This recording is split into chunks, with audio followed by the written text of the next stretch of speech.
So for today's DIY project, I am upcycling these leftover pieces of wood that I found lying around the house. And because there's nearly no shelving units in our houses, mostly due to the fact that they're concrete brick walls, I'm gonna make hanging floating shelves using recycled plastic and leftover pieces of wood. نلا سعادة. kan iyo baa horta ii xidhi kana waa mid kala gooniyo wax kalan ka samayn kara waxaan hayaa jawaan kale oo akhtar ah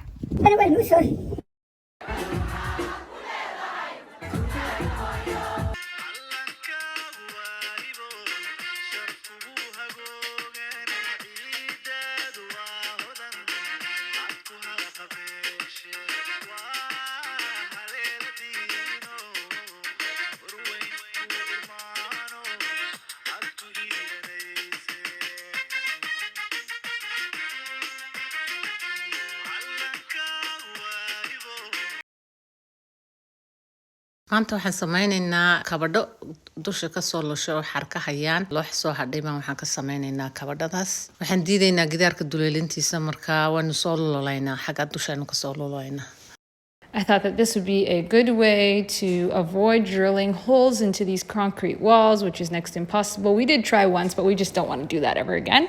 I'm going to hang rope from the ceiling. And to make it even more recyclable and sustainable project, I'm using pieces of fabric from a bag of flour. And one of the elderly ladies in our neighborhood is going to be braiding it, twisting it into rope, instead of me having to go to the market and buy a piece of plastic, contributing to all the single-use plastic out there. So this is the recycled plastic, which is like a baris chawan. It's for rice. And she turns them into magical pieces of rope. Yeah. what's all this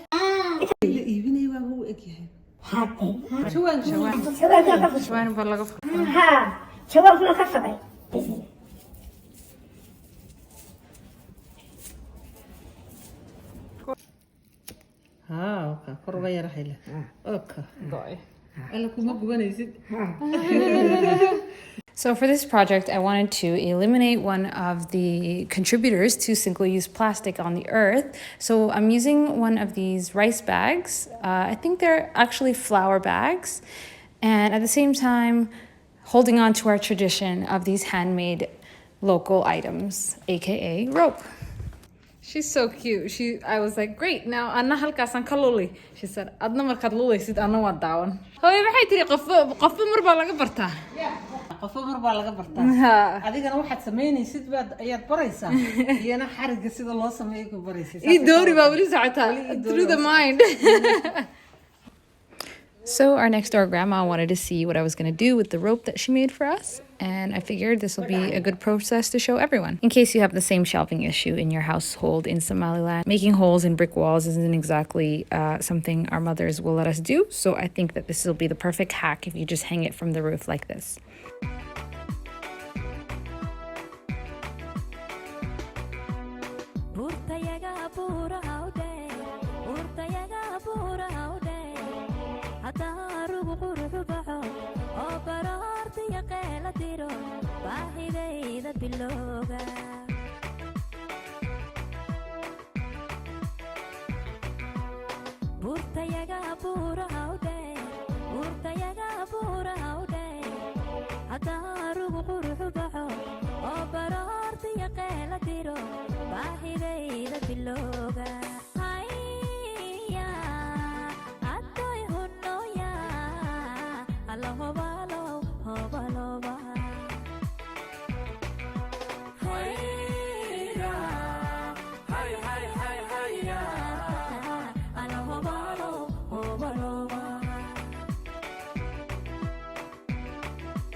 jibska markaad furto loox baa ka ayaa haysa jiingada marka looxda jiingada haysa ayaad ku soo xiraysaa bird wire-ka markaad ku soo xirato looxii xagga sare marayay ayaad halkaa ka soo lulaysaa markaasaad xarigaad ku sii xiranaysaa marka uu adag yahay waxa xagga sare soo haya looxa soo haya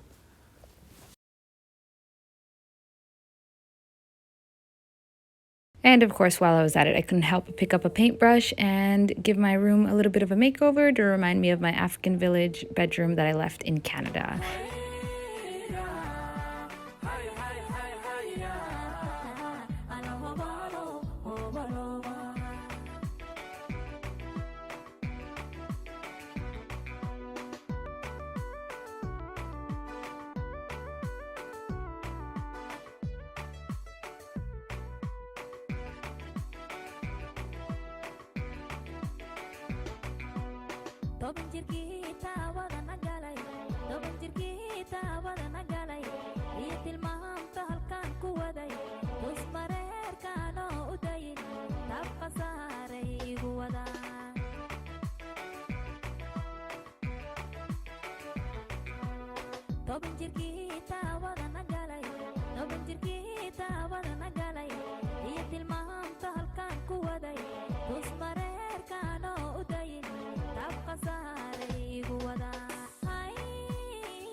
So do I.